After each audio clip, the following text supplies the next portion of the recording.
সন্তানের লোভ নেই পৃথিবীতে এমন কোনো মানুষই নেই। পৃথিবীর বুকে সবথেকে বড় নিয়ামত হচ্ছে সন্তান। আসসালামু আলাইকুম, কেমন আছেন সবাই? আশা করছি ভালো আছেন।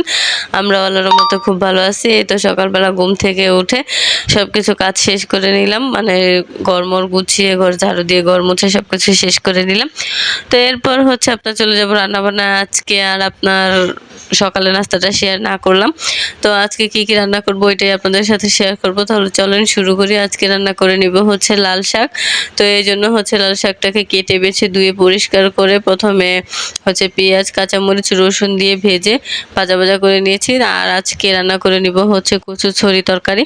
তো আজকে কচুছড়িটাকে ভেজে রান্না করব। আসলে এই রেসিপিটা হচ্ছে আমার আম্মুর, মানে আমার আম্মুর হাতের রেসিপি বা আমার আম্মুর কাছ থেকে শেখা। তো তরকারিটা অনেক অনেক অনেক বেশি খেতে মজা হয়। আপনারা একবার এইভাবে রান্না করে খেয়ে দেখবেন। প্রথমে হচ্ছে কচুছড়িকে আপনার তেলে ভেজে নেবেন, তারপর হচ্ছে রান্নাটা করবেন।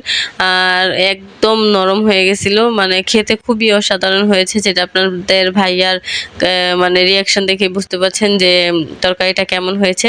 তো এরপর হচ্ছে দুপুরে খাওয়া দাওয়া শেষ করে আমরা একটু ওই বাসায় যাবো, এই জন্য হচ্ছে রেডি হয়ে নিলাম। আর ওই বাসায় যাবো একটা হচ্ছে মানে খারাপ ঘটনা শুনছি, এই জন্য হচ্ছে ওই বাসায় গেলাম। ওই বাসায় গিয়ে সবার সাথে দেখা করে আসলাম। এরপর হচ্ছে দেখুন হাসানকে আমাদের বাসায় নিয়ে আসছি। সে এই বাসায় এসে অনেক অনেক অনেক অনেক বেশি খুশি, মানে কি পরিমাণে যে খুশি সেটা আপনারা ওর মানে নাচানাচি দেখে বুঝতে পারছেন। তো সবাই ওর জন্য দোয়া করবেন, আল্লাহ যেন ওকে নেখায়াত দান করেন। তো এরপর হচ্ছে ও দুষ্টামি ফাজলামি করতেছিল।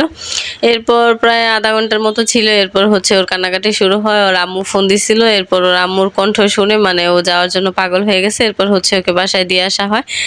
এরপর হচ্ছে এক প্যাকেট নুডলস মানে দুইজনে মিলে খেলাম। মানে এক প্যাকেট নুডলস রান্না করে নিয়েছি। এরপর হচ্ছে দুইজনে মিলে খেলাম। আর নুডলসটা কেমন হয়েছে সেটা আপনাদের ভাইয়ের কাছ থেকেই শুনবেন।